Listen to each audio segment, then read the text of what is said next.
क्योंकि इस मार्ग पर यह बहुत जरूरी है that everything and everybody should bless you.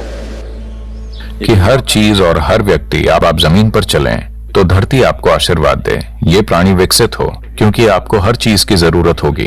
अगर आप अपने अंतिम शिखर तक पहुंचना चाहते हैं तो आपको हर उस चीज की जरूरत होगी जो आपको मिल सकती है।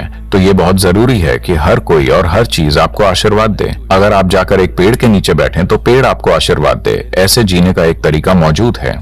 यही साधना है। साधना इसी के बारे में है, इतना ज्यादा तालमेल में होना।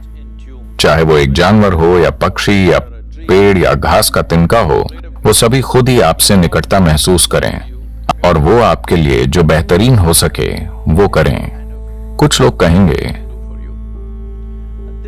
ये बकवास है, ऐसा कोई विज्ञान नहीं है। वो सोचते हैं कि विज्ञान प्रयोगशाला में होता है। विज्ञान सृष्टि में हो रहा है। आपने बस कुछ चीजें देखी हैं, किसी ने सब कुछ नहीं देखा। आपने कुछ ही चीजों पर ध्यान दिया है और आप उसे विज्ञान कहते हैं, लेकिन यह हो रहा है। जीवन घटित हो रहा है, प्रयोगशाला में नहीं, दुनिया में, ब्रह्मांड में।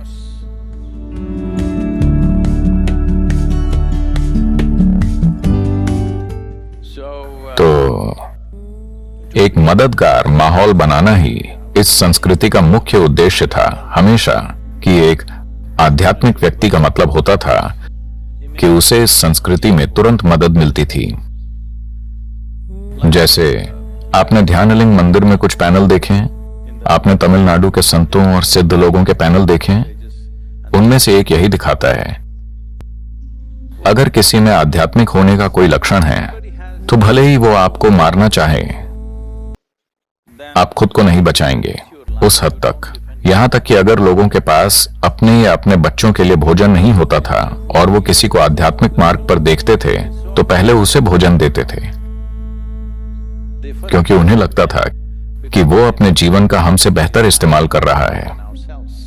हमें अपनी संस्कृति में ऐसा माहौल बनाना होगा। ऐसा नहीं है कि आज हम जाकर भोजन के लिए लोगों पर निर्भर रहने लगें। हम दूसरे तरीकों से चीजें कर सकते हैं। मैं इकोनॉमिक फोरम में था तो हर कोई मीटिंग्स में व्यस्त था। हम एक मीटिंग से दूसरी मीटिंग में जा रहे थे। ये 5 दिन का पागलपन जैसा था। पर हर जगह कुछ कॉफी काउंटर थे और नाश्ते के काउंटर थे, वो वहां रखे हुए थे। लोग कभी भी जाकर खा सकते थे, क्योंकि लंच डिनर किसी चीज के लिए समय नहीं था। हम दिन भर लगे हुए थे। मैंने देखा, मैं कोई बयान नहीं दे रहा हूं किसी भी इंसान पर नस्ली टिप्पणी, लेकिन मैं बस गौर कर रहा था।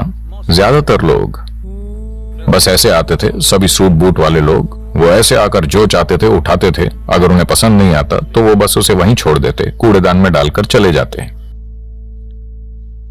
भारतीय लोग थोड़ा पीछे खड़े होते और धीरे धीरे आगे जाते। जापानी लोग, सभी ऊंचे एग्जीक्यूटिव और वैसे लोग, वो ऐसे लोग नहीं थे जिन्हें आसपास घूमना नहीं आता। वो आते, काउंटर 5 फीट की दूरी पर था। जब वो वहां आते, वो इस तरह उठाते थे, नीचे झुककर। मैंने कई बार ये गौर किया।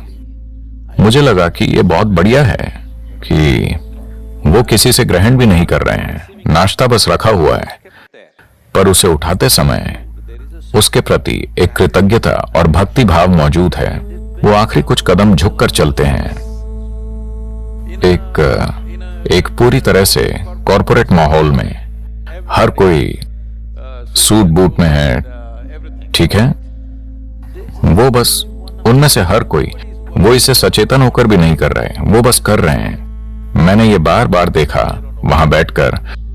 जब भी कोई जापानी व्यक्ति कुछ लेने आता, वो झुककर आगे जाते और उठाते। मैंने सोचा कि हमें यही चाहिए कि हम जिस हवा में सांस लेते हैं, जो पानी हम पीते हैं, जो खाना हम खाते हैं, और धरती का हर दूसरा इंसान और हर दूसरा जीव जो हर पल किसी तरह से हमारे जीवन में मदद कर रहा है, उनके प्रति हमारे अंदर आभार की भावना आनी चाहिए। हेलो, आप जिंदा नहीं रह सकते थे। आप अपनी मूर्खतापूर्ण बुद्धिमत्ता के कारण जिंदा नहीं हैं। आप इसलिए जिंदा हैं क्योंकि ये सारी चीजें हर समय आपके लिए काम कर रही हैं। तो साधना का एक महत्वपूर्ण हिस्सा ये है कि आप कुछ नहीं जैसे हो जाएं। अगर आप कुछ नहीं बन सकते तो कम से कम ब्रह्मांड में बाकी सभी लोगों से छोटे बन जाएं। हेलो, ये बहुत महत्वपूर्ण है। जब आपका व्यक्तित्व छोटा हो जाता है तो आपकी उपस्थिति बहुत बड़ी हो जाती है, और दुनिया में हमें इसी की जरूरत है। हमें ऐसे लोग चाहिए जिनकी मौजूदगी बड़ी हो, ऐसे लोग नहीं जिनकी शख्सियत बड़ी हो और कोई भी उन्हें सहन नहीं कर पाए।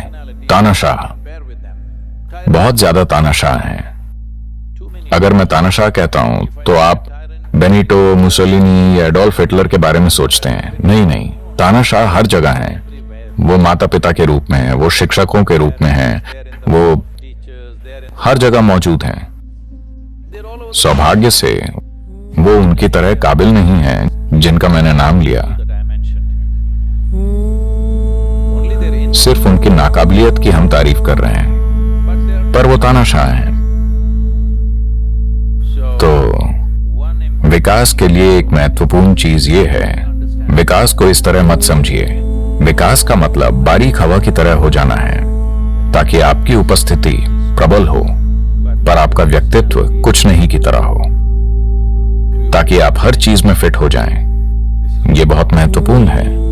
लचीलापन, कम से कम शरीर को हमने उसे पिछले कुछ महीनों में थोड़ा लचीला बनाया है। क्या उन्होंने आपको झुकाया, आपको थोड़ा तोड़ा है? कुछ हड्डियां मेरे ख्याल से हमें अभी भी तोड़नी बाकी हैं। सिर्फ शरीर नहीं, शारीरिक लचीलापन ही नहीं, एक जीवन के रूप में आपको लचीला होना होगा। अगर आप दुनिया में कुछ करना चाहते हैं तो आपको किसी भी स्थिति में फिट होकर उसे बदलना आना चाहिए। अगर आप उसमें फिट नहीं होते हैं तो आप बदल नहीं सकते। यही बात है। तो अब जबकि 7 महीने बीत चुके हैं और घर या जहां भी जाने का समय है, मुझे आशा है कि आपके पास आज भी एक घर है।